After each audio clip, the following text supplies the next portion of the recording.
Assalamualaikum warahmatullahi wabarakatuh. Perkenalkan, nama saya Bakti Darmadi dengan NIM 2020202099 dari kelas P3 mata kuliah pengembangan media dan sumber belajar dengan dosen pengampu Ibu Husna Lutfia MPD. Baiklah, di sini saya akan menjelaskan materi dari materi ke-8 hingga materi ke-14 guna memenuhi tugas ujian akhir semester. Baiklah, langsung saja saya akan membahas materi yang ke-8, yaitu mengenai pembagian dan macam-macam media pendidikan. Kata media berasal dari bahasa Latin dan merupakan bentuk jamak dari medium, yang secara harfiah berarti perantara atau pengantar. Dengan demikian, media sebagai wahana penyalur informasi belajar atau penyalur pesan. Association for Education and Communication Technology atau AECT mendefinisikan media yaitu segala bentuk yang dipergunakan untuk suatu proses penyaluran informasi. Sedangkan Education Association EA mendefinisikan sebagai benda yang dapat dimanipulasikan, dilihat, didengar, dibaca, atau dibicarakan beserta instrumen yang dipergunakan dengan baik dalam proses belajar mengajar. Dan media juga dibagi menjadi dua, yaitu media sebagai alat bantu dan media sebagai sumber belajar. Pembagian dan macam-macam media pendidikan jika dilihat dari sifatnya terbagi menjadi media auditif, media visual, dan media audiovisual. Dilihat dari daya liputnya, media dibagi dalam media dengan daya liput luas dan serentak. Contohnya ada radio dan TV. Media dengan daya liput yang terbatas oleh ruang dan tempat yaitu film, sound slide, film rangkai yang harus menggunakan tempat yang tertutup dan gelap. Media untuk pengajaran individual. Media ini penggunaannya hanya untuk seorang diri.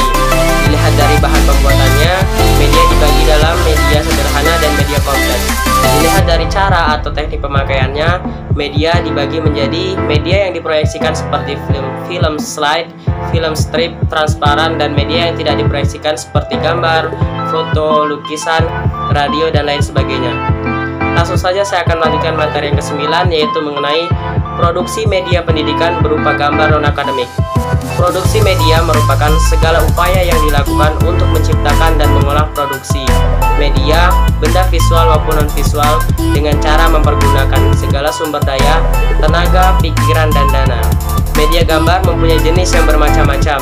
Beberapa di antaranya adalah media bagan, grafik, diagram, poster, karikatur, dan kartun, media gambar dan atau foto, media gambar sederhana dengan garis lingkaran, dan media komik. Berbagai media tersebut perlu dipelajari dan dikuasai oleh guru ataupun calon guru, sehingga mereka dapat menyampaikan materi pelajaran kepada para siswa secara baik, berdaya guna, dan dapat dengan maksimal. Langsung saja saya akan lanjutkan materi yang ke-10, yaitu mengenai produksi media pendidikan berupa yang bersifat elektronik. Media elektronik merupakan salah satu media yang digunakan dalam proses pembelajaran yang dapat mempermudah guru dalam mengajar dan mempermudah siswa untuk memahami pelajaran. Media pembelajaran yang bersifat elektronik yang bisa digunakan dalam proses belajar diantaranya adalah radio dan HP, komputer dan overhead projector atau yang disebut dengan OHP. Penggunaan media audio sangat mendukung dalam sistem pembelajaran tuntas atau mastering learning. Seiring dengan majunya teknologi, media komputer juga tak kalah penting dalam mendukung proses pembelajaran. Komputer digunakan untuk tujuan menyajikan isi pelajaran. Menggunakan pembelajaran dengan bantuan komputer atau CAI bisa berbentuk tutorial, drills, and practice, simulasi, dan permainan. Dengan menggunakan bentuk pembelajaran tersebut, proses belajar mengajar akan lebih mudah dan lebih dipahami. Media pengajaran yang bersifat elektronik selanjutnya adalah overhead projector atau OHP. Overhead projector atau biasanya disebut OHP adalah sebuah alat proyeksi yang mampu menampilkan unsur-unsur media seperti gambar, teks, video, animasi, video baik secara terpisah maupun gabungan di antara unsur-unsur media tersebut dan dapat dikoneksikan dengan perangkat elektronika lainnya seperti komputer, TV, kamera, VCD atau DVD player, video player, dan lain-lain yang berguna untuk guru dalam menjelaskan pelajaran di depan kelas, sehingga terjadi komunikasi yang baik antara guru dengan siswa. Media elektronik adalah sebuah media aliran listrik yang digunakan dalam menyampaikan materi pelajaran. Media elektronik merupakan tutorial yang kedua selain dari guru. Media elektronik yang digunakan salah satunya seperti komputer, HP, radio, dan lain-lain. Media elektronik bisa digunakan pada daerah yang sudah ada listrik. Media elektronik tidak tepat digunakan guru pada daerah yang tidak mempunyai aliran listrik. Media elektronik ini digunakan hanya untuk membantu para guru dalam menyampaikan pelajaran dengan harapan kegiatan belajar mengajar bisa lebih efektif dan menyenangkan. Baiklah, langsung saja saya akan melanjutkan pembahasan materi yang ke-11, yaitu mengenai pengembangan media audiovisual AID. Media audiovisual yaitu benda yang dapat dimanipulasikan, dilihat, didengar, dibaca, atau dibicarakan beserta instrumen yang dipergunakan dengan baik dalam kegiatan belajar mengajar. Dapat memengaruhi efektivitas program instruksional atau AVA, yaitu alat bantu yang mengombinasikan antara gambar dan suara. Setiap media pembelajaran mempunyai kelebihan dan kekurangan yang antara lain memperjelas penyajian pesan agar tidak terlalu bersifat verbalistis, dan kelemahan pada media audiovisual adalah terlalu menekankan pada penguasaan materi daripada proses pengembangannya. Media sebenarnya akan sangat membantu dalam mewujudkan tujuan pendidikan. Meskipun banyak kekurangan yang ada di dalamnya, maka diharapkan kekreativitasan guru dalam memilih media mana yang lebih cocok untuk diterapkan dalam kelas. Dalam hal ini, yang harus diperhatikan adalah materi yang akan disampaikan, situasi kelas, dan sarana prasarana. Materi yang ke-12 yaitu mengenai sejarah media cetak dan audiovisual. Media cetak berawal dari media yang disebut dengan Acana Diuna dan Acta Senatus di Kerajaan Romawi.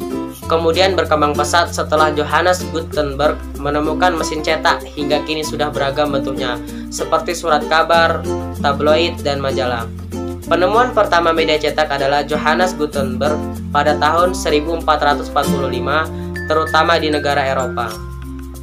Salah satu bentuk hasil dari media cetak adalah surat kabar. Surat kabar penerbitannya ringan dan mudah dibuang. Biasanya dicetak pada kertas berbiaya rendah yang disebut koran. Pengajaran secara visual merupakan pembelajaran yang pertama kalinya pada tahun 1920. Pengajaran visual dapat dikatakan sebagai alat yang digunakan untuk memberikan sesuatu yang bersifat visualisasi terhadap siswa. Sekitar tahun 1920, radio semakin berkembang pesat dan menjadi media penyiaran utama. Ketika itu, para ilmuwan mulai berpikir tentang menggabungkan keduanya, suara dan gambar yang biasa disatukan.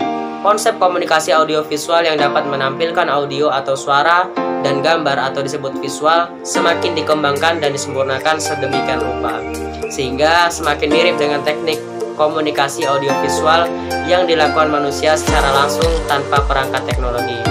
Langsung saja materi yang ke-13 yaitu mengenai media audio dalam mata pelajaran PAI.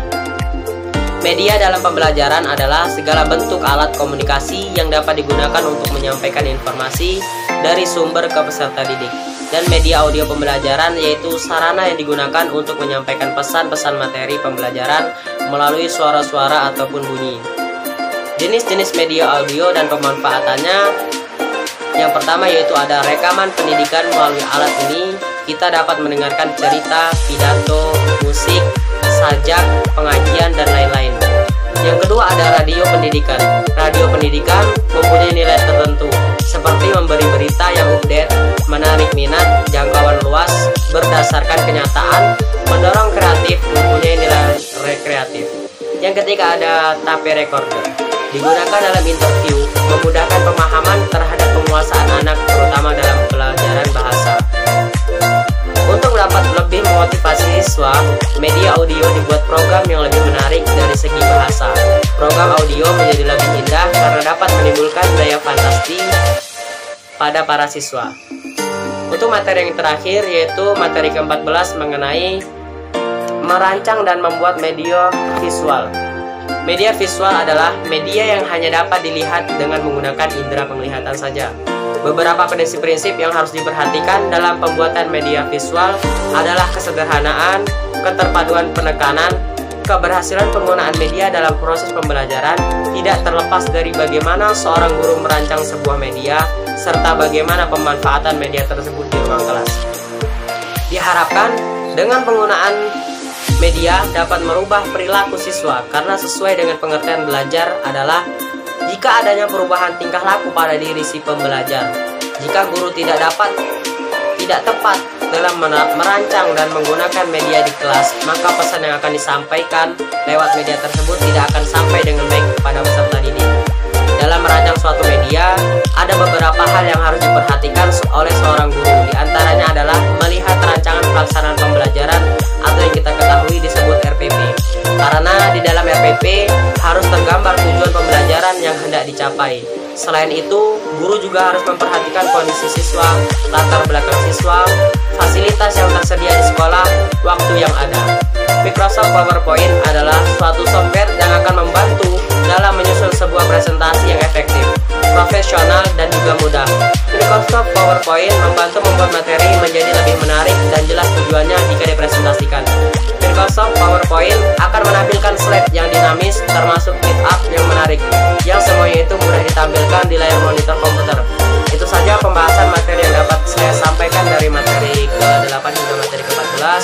Kurang lebihnya saya mohon maaf. Saya akhiri, wabillahi taufiq wal hidayah. Wassalamualaikum warahmatullahi wabarakatuh.